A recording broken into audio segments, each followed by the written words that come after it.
guest today is Abdulrahman, a young American converted to Islam in an early age. Let us hear his story. I was born into a Christian family, but we weren't very practicing. We would go to church just a few times a year for Christmas and Easter and the holidays. And God only existed on Sunday in church in my family and not outside the church. And many American families are like this. I've always been a very logical thinker, and when I was about 11 or 12 years old and I started thinking for myself, I asked myself, does God exist? And this question I felt was pushed on me by a clash between science and religion, or rationality and religion in America. And I think that tradition goes back to the Christian church in Europe.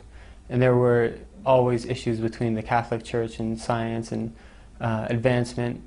And when I compared what I saw in the Bible and what I knew of the Trinity and the other Christian beliefs compared to science and evolution and evidence, I leaned towards the side of science, and I chose not to believe in God. Abdulrahman came to Jordan in a scholarship to study Arabic language with a group of other students. Among them is Jalal, who lives with Abdulrahman in the same apartment. My first exposure to Islam was when my friend in high school became Muslim. And he's also my neighbor, Michael Dan. And when Michael became Muslim, he changed a lot. Before Islam, he was doing a lot of things that were messing his life up, and he was really going down the wrong path. And he became Muslim, and when he was only 15, and he changed, and he left a lot of the things he was doing, he picked up a lot of good habits. And I asked him, what forced you to change? What made you change and become like this? And he explained that he's Muslim now.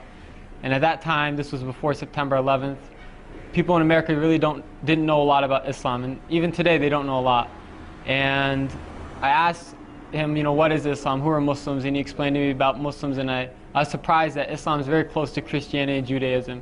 And it made a lot of sense to me that there's one God and there's prophets and messengers, but none of the prophets have divinity. Rather, they're just sent by God and they're humans like us. And I didn't really want to become Muslim at that time, but it just made sense to me logically. After a while, I read a book called The Autobiography of Malcolm X. And in that book, I really appreciated the image that Malcolm X presented of Muslims, and I wanted to become Muslim after that, because I saw in Islam a solution to racism and a lot of other problems in America. But I didn't believe in God. However, I read a passage where Malcolm X said, if you take one step towards God, he takes two towards you. So I left eating pork, and I left some of the things that are prohibited in Islam with the intention that God guide me. And I learned more and more about Islam, and I was surprised that the more I asked questions, the more answers I found, and the answers always made sense to me. And I read about the miracles of the Quran, scientific miracles of the Quran.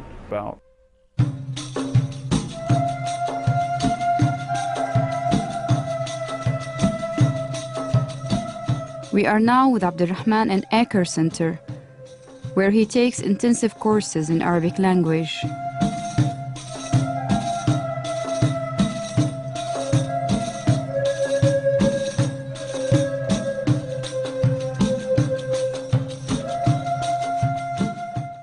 I'd like to add that Islam is the most beautiful thing in my life and the source of all goodness. It's a message that every soul finds tranquility with, and a sense of purpose and fulfillment and true happiness. And I encourage everyone to take a step towards God, and they'll find that God takes 2 steps towards them. Because this is a light from Allah. And any way you look at the light, it comes out to be true. And so if you ask questions and you prefer to look at it from science or from your soul or from people, go whichever way you want, and I'm sure that you will find that this is the message you've always been looking for.